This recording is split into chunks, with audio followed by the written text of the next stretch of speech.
কামৰূপ পছৰিয়াৰ কীৰ্তিচিহ্ন নিৰ্মাণৰ নামত বৰ্হিৰাজ্যৰ প্ৰতিষ্ঠানৰ হেমাহিৰ অভিযোগ নিৰ্দিষ্ট সময়ত সম্পন্ন কৰিব নোৱাৰিলে আলাবৈ ৰণৰ স্মৃতিসৌধ প্ৰকল্প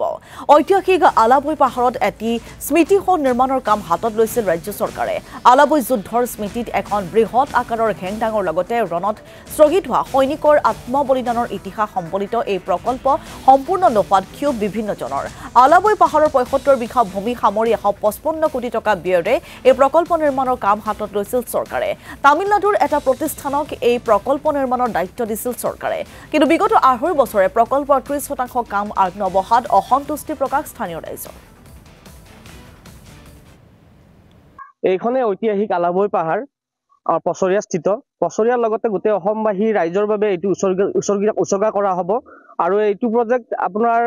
২.৫ বছৰৰ পৰা কাম চলি আছে কিন্তু ২.৫ বছৰত শেষ হ'ব কৈছিলে কিন্তু বৰ্তমানলৈকে কোনো ধৰণৰ কাম শেষ হোৱা নাই মাত্ৰ ৩০% কামহে হৈছে গতিকে আমি মুখ্যমন্ত্ৰী মহোদয়ক জনাব বিচাৰো যে তেখেতে অলপ তদাৰক কৰি পেলাই যে অকমান খৰতকীয়া কৰিবৰ কাৰণে তেখেতক আমি আহ্বান জনাইছো লেহেমে মানে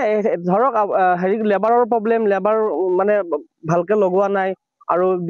মানে মান্থলি পেমেন্ট বিলাক অকমান দেৰিকে কৰে ৩ মাহ ৪ মাহৰ মূৰত বিল বিলাক কৰে সেইটো কাৰণে লেহেমিয়া হোৱা বুলি আমি ভাবিছো কিমান টকাৰ বাজেট আৰু কোন কোম্পানীক এই ঠিকা দিয়া হৈছে হয় এইটো ৰেংক প্ৰজেক্ট অফ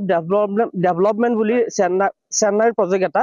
আৰু ১৫০ কোটি টকাৰে ধাৰ্য কৰা হৈছিল ৰাষ্ট্ৰপতিয়ে আমাৰ এইটো অনুমোদন জনাইছিলে হয় ইয়াতে এখন আহোমৰ তৰোৱাল এখন হ'ব ওপৰত হেংদাং এখন হ'ব আৰু মিউজিয়াম আছে ভাল এখন পাৰ্ক হ'ব ভাল এখন পাৰ্ক হ'ব বুলি আমি আশা কৰিছো লেহেমে গতিটো হোৱাৰ মেইন উদ্দেশ্য এইটোৱে তেখেতসকলে ৰেংক প্ৰজেক্টে জানিব এতিয়া তেখেতসকলে লেহেমীয়া হোৱাৰ কাৰণে সেইটো কাৰণে আমি মন্ত্ৰী মহোদয়ক অনুৰোধ জনাইছো যে অকমান তদাৰক কৰে যেন সঘনে এতিয়া দুৰ্ঘটনা সংঘটিত হয় মানে